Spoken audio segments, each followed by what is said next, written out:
ये class 9th के pros का a truly beautiful mind Albert Einstein के बारे में हम लोग पढ़ रहे थे। ये उस चैप्टर का आखिरी वीडियो। हम लोगों ने यहाँ तक देखा कि उन्होंने विवाह भी किया और मिलीवा से वो अलग भी हो गए, और अलग होने के बाद उनके 2 बच्चे पैदा होने के बाद वो दोनों पति पत्नी अलग हुए, क्योंकि काफ़ी समय तक संबंध काफ़ी कड़वाहट से भरा रह गया था। फिर उन्होंने उसी साल 1919 में ही एल्सा नाम की एक महिला जो दूर के रिश्ते में थी, उनसे उन्होंने विवाह किया। अब आगे Einstein's new personal chapter coincided with his rise to the world fame. In 1915, he had published his general theory of relativity, which provided a new interpretation of gravity. An eclipse of the sun in 1919 brought proof that it was accurate. Einstein had correctly calculated in advance the extent to which the light from fixed stars would be deflected through the sun's gravitational field. The newspapers proclaimed his work as a scientific revolution. Einstein received the Nobel Prize for Physics in 1921. He was showered with honors and invitations from all over the world and lauded by the press. अब ये कह रहे हैं कि अब उनका ये जो नया पर्सनल चैप्टर था, यानी एक तो नया नया विवाह किया तो जीवन में भी ढेर सारा परिवर्तन आ रहा था, पुरानी पत्नी से अलग हुए, नया विवाह किया और with rise to world fame, और इसी के साथ वर्ल्ड फेम, संसार में फेम यानी फेमस, प्रसिद्धि, नाम, सम्मान पूरे संसार में, ये भी साथ ही साथ बढ़ना शुरू हो गया। In 1915 he had published his general theory of relativity, which provided a new interpretation of gravity. Gravity का जो अभी तक अर्थ निकलता था उसको लोग समझते बूझते थे। ये जो जनरल थियरी ऑफ रिलेटिविटी उन्होंने 1915 में 1915 में प्रकाशित कराई, इसने एक नए तरीके से अर्थ निकाला। An eclipse of the sun in 1919 brought proof that it was accurate, और उसी साल एक सूर्य ग्रहण पड़ा तो उसने इस बात को प्रमाणित भी कर दिया 1919 में 15 में इनकी थियरी आई, 4 साल के बाद ये घटना हुई तो ये प्रमाणित हो गया कि बिल्कुल एक्यूरेट यानी सही था। Einstein had correctly calculated in advance the extent to which the light from fixed stars would be deflected through the sun's gravitational field.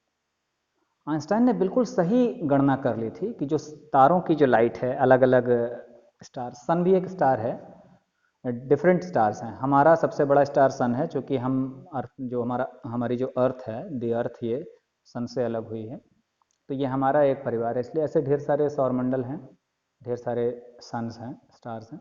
तो वो लाइट आएगी तो सन का जो ग्रेविटेशनल फील्ड है, जो उसका गुरुत्वाकर्षण का जो पूरा क्षेत्र है, उसके प्रभाव में आके कितना डिफ्लेक्ट होगी, यानी अपने मार्ग से कितना विचलित हो जाएगी, इसको बहुत सही वो गणना कर चुके थे बहुत पहले ही।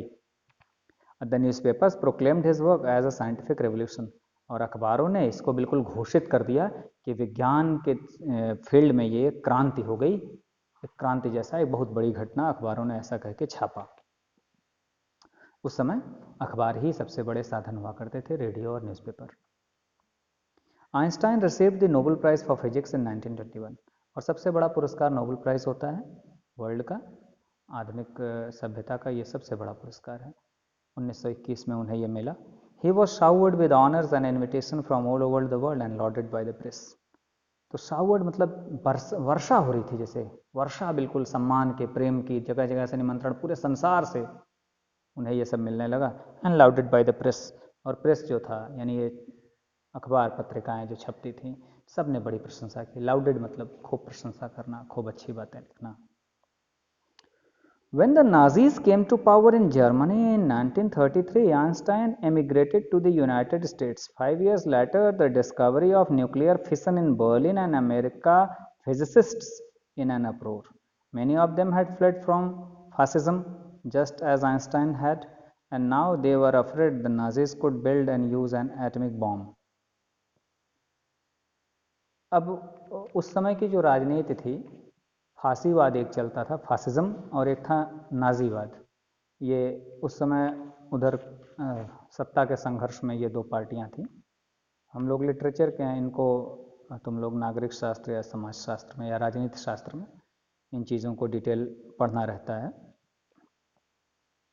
तो जर्मनी में जब 1933 में नाजी लोग सत्ता में आ गए, यानी पावर में आ गए, ये जानते हो कि सत्ता बदलती रहती है, एक पार्टी अगली पार्टी ऐसे, तो Einstein immigrated to the United States. तो आइंस्टाइन वहाँ जर्मनी से इमिग्रेट कर गए, हट के चले गए और बस गए यूनाइटेड स्टेट्स में। 5 years लेटर, 5 साल के बाद, the discovery of nuclear fission in Berlin had American physicist in an अप्रोर। 5 साल के बाद न्यूक्लियर फिशन, जो तुम लोग केमिस्ट्री फिजिक्स में पढ़ते होगे, तो जो न्यूक्लियस होता है, क्या कहेंगे उसे, केंद्र को तोड़ना, ये बहुत बड़ी घटना थी, ये हो गई। और इससे बड़ा अमेरिकन फिजिसिस्ट इन एन अप्रोर, तो ये अमेरिका के जो फिजिसिस्ट यानी फिजिकल साइंसेस जो वैज्ञानिक थे, विज्ञानी लोग थे, साइंटिस्ट थे, सब परेशान हो गए। Many of them had fled from fascism just as Einstein had. Fascism वही फांसीवाद, एक तरह की ये विचारधारा थी, विरोधियों को दबाने कुचलने की, अपने शासन लाने की। तो लोग भाग गए उससे, फासिज्म से डर के, जैसे कि आइंस्टाइन भागा था। And now they were afraid the Nazis could build and use N atomic bomb. और अब उन्हें वो डर लग रहा था कि भाई फांसीवाद से हम भाग तो रहे हैं, लेकिन नाजियों की सत्ता है, तो ऐसा ना हो कि वो लोग एटॉमिक बॉम्ब बना लें। परमाणु बम की बात हो रही, न्यूक्लियर फिशन, ये सब उसी की घटना थी, उसी से चेन रिएक्शन होता है और बम विस्फोट हो सकता है। साइंस वाले बच्चे तो इसको समझेंगे, आर्ट्स वाले थोड़ा सा कम समझ पा रहे हैं, उनके लिए बता रहा हूँ कि एक चेन रिएक्शन में टूटना शुरू होता है और धीरे धीरे बहुत ही अथाह ऊर्जा निकलती है और विनाश होता है। At the urging of a colleague, Einstein wrote a letter to the American President Franklin D. Roosevelt on 2nd August 1939, in which he warned a single bomb of this type exploded in a port might very well destroy the whole port together with some of the surrounding territory. His words did not fail to have an effect. The Americans developed the atomic bomb in a secret project of their own and dropped it on the Japanese cities of Hiroshima and Nagasaki in August 1945. एक colleague के urging मतलब निवेदन करने पे, उनके साथ काम करने वाले ने एक ने निवेदन किया। अब वो एज अ साइंटिस्ट, एक विज्ञानी के रूप में बड़े चिंतित थे कि कहीं ऐसा विनाशकारी कुछ का हो जाए, इस तरह कोई एटॉमिक बॉम्ब बना ले। देखो बॉम्ब मैं प्रोनाउंस करा, बॉम्ब, BOMB लिखा है, इसको बम्ब नहीं पढ़ेंगे या बॉम्ब नहीं पढ़ेंगे, बॉम्ब, म पे आके बात खत्म हो जाएगी। मैं बार बार ये कहता हूँ कि करेक्ट प्रोनाउंसिएशन सबसे आवश्यक है। अच्छे इंग्लिश मीडियम स्कूलों में पढ़ने वाले बच्चों का भी यही हाल है कि प्रोनाउंसिएशन की प्रॉब्लम सबसे बड़ी समस्या है। और हम लोग तो हिंदी मीडियम के अध्यापक हैं, छात्र हैं, तो अगर हम सही प्रोनाउंसिएशन जानते हैं तो आत्मविश्वास रहता है और हम शुद्ध बोलते हैं। तो इसको बोलेंगे बॉम्ब। तो शब्दों को जब बोलता हूँ तो खूब ध्यान देकर इसे आप लोग सुना करिए, दोहरा तेरा के बोल लिया करिए, 10 बार 20 बार बोल लिया करिए जिन वर्ड्स को आप लोग गलत बोलते हैं, क्योंकि ये है ना, सैकड़ों हज़ारों लाखों बार गलत बोला है, तो इतनी जल्दी सही मुंह से निकलेगा नहीं, तो उसे बार बार थोड़ी सी प्रैक्टिस कर लिया करो साथ साथ, ये बड़ा अच्छा होता है। तो आइंस्टाइन ने एक चिट्ठी लिखी उस समय, अमेरिकन राष्ट्रपति जो थे फ्रैंकलिन डी रूजवेल्ट, उस समय 2 अगस्त 1939 को, इन विच ही वार्नड, उन्होंने चेतावनी दी और उस चिट्ठी में लिखा था, single bomb of this type exploded in a port, अगर इस तरह का एक बॉम्ब बनाया जाए और एक्सप्लोड कर दिया जाए, फोड़ दिया जाए पोर्ट यानी बंदरगाह को, तो क्या होगा, might very well destroy the whole port together, पूरे का पूरा बंदरगाह, यानी एक छोटा सा बॉम्ब फोड़ दिया जाए इस तरह का, तो ये पूरे का पूरा बंदरगाह तबाह कर देगा, बर्बाद कर देगा, with some of the surroundings territory, और इसके आसपास के क्षेत्र को भी तबाह कर देगा। बंदरगाह काफ़ी बड़ा क्षेत्र होता है, कई किलोमीटर में फैला होता है। बंदरगाह वो जगह होता है जहाँ पानी के बड़े बड़े जहाज रुकते हैं, वहाँ पे माल उतारे जाते हैं, लादे जाते हैं।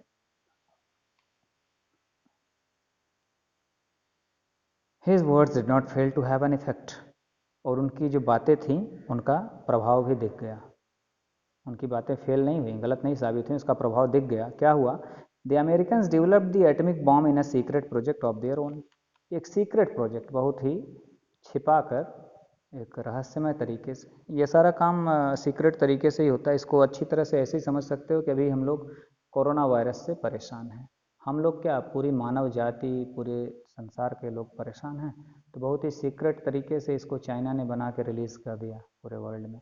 तो ये भी एक वीपन है, मास डिस्ट्रक्शन का वीपन, बड़ा खतरनाक हथियार, जैविक हथियार।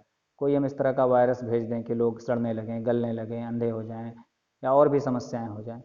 तो अब लड़ाइयाँ अब सीधे चाकू, भाले, तलवार, डंडे से, तीर धनुष से नहीं होती। उस समय भी ये हुआ कि चोरी से ऐसा लोग आविष्कार तो अमेरिका ने भी बना लिया और dropped it on the Japanese cities of Hiroshima and Nagasaki in August 1945। 1945 में अगस्त में हिरोशिमा और नागासाकी नाम के दो शहरों पे जापान में अमेरिका ने गिरा भी दिया। इसके बारे में तुम लोग पढ़ना ज़रूर, नेट पे है मटेरियल कि ये कितना विनाशकारी होता है। मनुष्य आज पूरे संसार में इतना ज़्यादा भय है, खतरा है। सबसे बड़ी समस्या तो आतंकवाद की समस्या है। ये विनाशकारी लोग जो मानवता को कुछ अच्छा नहीं दे सकते, कुछ भी अच्छा नहीं बना देंगे कि हाँ इससे जीवन अच्छा हो जाए, कोई आविष्कार नहीं कर देंगे बढ़िया, मनुष्य के जीवन में आनंद आ जाए, प्रसन्नता आ जाए। लेकिन कितने साइंटिस्ट्स बेचारे इसी में लगे हैं। लेकिन आतंकवादियों को देखो, आज संसार का सबसे बड़ा खर्चा, पूरे धन और समय की बर्बादी सिक्योरिटी पे है। जांच पड़ताल ट्रेनों में, गाड़ियों में, बसों में, तुम लोग कभी एयरपोर्ट जाओ तो देखो, ये पूरा खर्चा किसके कारण है? इतने पैसे की बर्बादी, अर्थव्यवस्था पीछे जा रही, किसके भय से? केवल इन्हीं आतंकवादियों के भय से। आज सबसे बड़ा खतरा विश्व सभ्यता को आतंकवाद है। तो यहाँ पर ये बॉम्ब गिरा, तो इसका इफेक्ट तुम लोग अवश्य पढ़ना, थोड़ा बहुत जानो, समझ पाओगे तो जब तुम लोग बड़े होगे तो कम से कम मानव जाति को कुछ अच्छा देने का प्रयास करोगे। Einstein was deeply shaken by the extent of the destruction. This time he wrote a public missive to the United Nations. In it, he proposed the formation of a world government. Unlike the letter to Roosevelt, this one made no impact. But over the next decade, Einstein got more involved in politics, agitated for an end to the arms buildup, and using his popularity to campaign for peace and democracy. When Einstein died in 1955 at the age of 76, he was celebrated as a visionary and world citizen as much as a scientific genius. Einstein was deeply shaken by the extent of the destruction. इसके destruction का जो extent था, जो फैलाव था, प्रसार था, विनाश, जो डिस्ट्रक्शन हुआ, इससे बहुत ज़्यादा वो हिल गए, बहुत ज़्यादा प्रभावित हो गए, बहुत द्रवित हो गए वो। This time he wrote a public missive to the United Nations. तो पूरे यूनाइटेड नेशंस के जितने सदस्य देश हैं, सबके लिए एक सामान्य लेटर लिखा, पब्लिक, बिल्कुल आम जनता के लिए खुलेआम लिखा। In it he proposed the formation of a world government.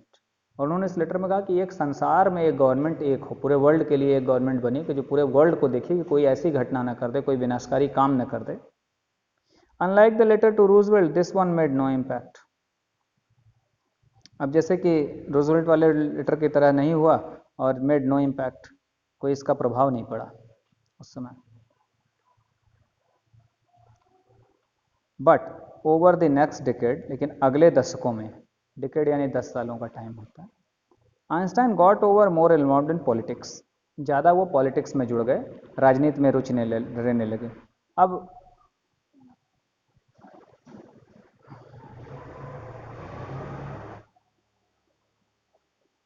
Agitating for an end to the arms buildup, वो आंदोलन कर रहे थे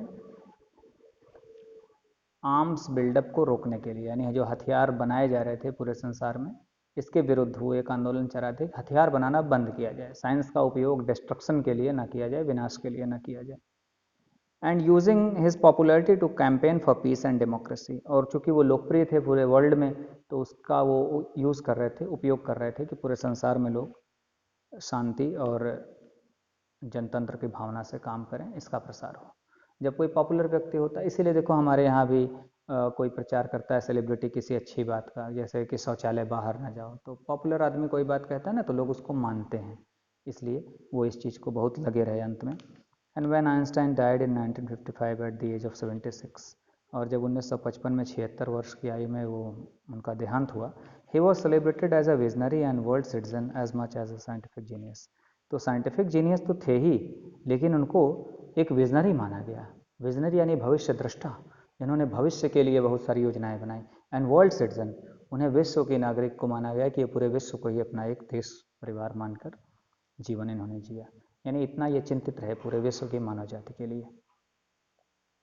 तो यहाँ हमारा ये चैप्टर समाप्त होता है। आइंस्टाइन के बारे में बहुत सारी कहानियाँ हैं, मैंने बहुत सारी कहानियाँ खुद पढ़ी हैं और बड़ी प्रेरणादायक कहानियाँ हैं, बहुत ह्यूमरस भी हैं। कई कहानियाँ इनकी भुलक्कड़पन की, खूब हंसी भी आती है। बड़े मज़ेदार व्यक्ति थे और तुम लोगों को ये जान के आश्चर्य होगा कि इनके मृत्यु के बाद इनके ब्रेन पे रिसर्च हुआ है। इनके ब्रेन के टुकड़े कई देशों में हैं। साइंटिस्ट पढ़ते हैं कि इतना ज़्यादा जीनियस कोई आदमी कैसे हो सकता है, उस पर रिसर्चेस हुए हैं, अब भी होते हैं। तो ये चैप्टर हमारा ख़त्म होता है यहाँ पर। इसको कायदे से तुम लोग पढ़ लेना, क्वेश्चन आंसर्स वगैरह कर लो। कोई समस्या हो तो पूछ सकते हो। धन्यवाद।